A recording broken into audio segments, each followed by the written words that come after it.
దేశంలో కొత్త నగరాల విస్తరణ అవసరం చాలా ఉందన్నారు ముఖ్యమంత్రి రేవంత్ రెడ్డి. కేవలం జనావాసాల కోసమే ఫ్యూచర్ సిటీని అభివృద్ధి చేయట్లేదన్నారు. నగర విస్తరణ ద్వారా వివిధ దేశాల నుంచి పెట్టుబడులు తీసుకువచ్చి యువతకు పెద్ద ఎత్తున ఉద్యోగావకాశాలు కల్పించడమే కాంగ్రెస్ ప్రభుత్వ లక్ష్యమని అన్నారు. ప్రతిపక్షాలు అర్థం చేసుకోకుండా నానాయాగి చేస్తున్నాయన్నారు. ఎవరికి ఇష్టం ఉన్నా లేకపోయినా మూసీ పునరుద్ధరణతో పాటు ఫ్యూచర్ సిటీ అభివృద్ధి చేసి తీరుతామన్నారు. రాష్ట్ర ప్రజలకు ఉగాది శుభాకాంక్షలు తెలియజేశారు సీఎం రేవంత్. ఇంకొక కొత్త నగరాన్ని, ఒక ఫ్యూచర్ సిటీని ఈరోజు మనం నిర్మించుకోవాలనుకుంటున్నాం. ఎక్కడైనా ఈ దేశంలో స్వతంత్రం వచ్చినప్పటి నుంచి ఒక చండీగఢ్ తప్ప ఒక సంపూర్ణమైన నగరాన్ని ఎక్కడ నిర్మాణం జరగలేదు. దేశంలో ఉన్న నగరాలే కాస్త విస్తరించుకుంటూ వచ్చినాయి. ఆ విస్తరణ చేసిన నగరాలు అస్తవ్యస్తంగా మారడం వల్ల ఈరోజు ప్రపంచంలో మన గుర్తింపు, గౌరవం వెనుకబడిన దేశంగా అలాగే ఉండిపోయింది.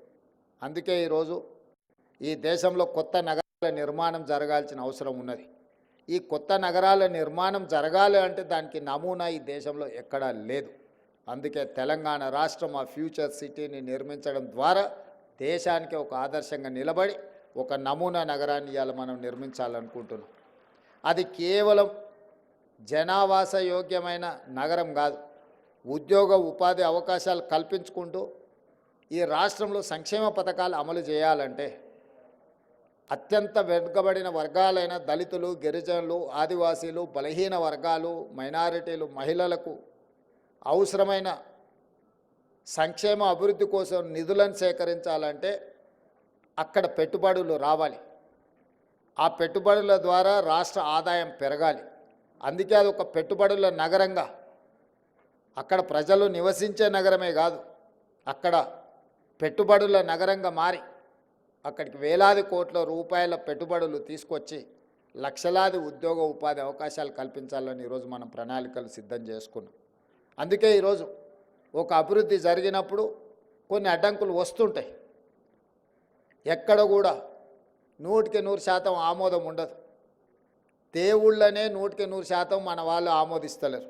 ఒక ఆయన వెంకటేశ్వర స్వామి భక్తున్నంటే ఇంకొక ఆయన ఆంజనేయ స్వామి భక్తుని అంటాడు, ఇంకొక ఆయన నేను శివభక్తుని, కాలభైరవుడిని నేను ఇష్టపడతానంటాడు. దేవుళ్ళ పట్లనే భిన్నాభిప్రాయాలు ఉన్న ఈ సమాజంలో ప్రభుత్వం తీసుకునే నిర్ణయాలు కూడా 100% ఆమోదం ఉంటుంది అని చెప్పి నేను, మా ఉప ముఖ్యమంత్రి వర్యులు, మా మంత్రివర్గం ఏం భావించడం లేదు. కానీ మెజారిటీ ప్రజల యొక్క సంక్షేమం కోసము, ఈ తెలంగాణ రాష్ట్ర అభివృద్ధి కోసము అడ్డుకోవాలనుకున్న వాళ్ళు, అడ్డుపడితే ఆగిపోతుంది అనుకునే వాళ్ళ పట్ల కఠినంగా వ్యవహరించాలని కూడా ఈరోజు ప్రజల నుంచి మాకు సూచనలు వస్తున్నాయి.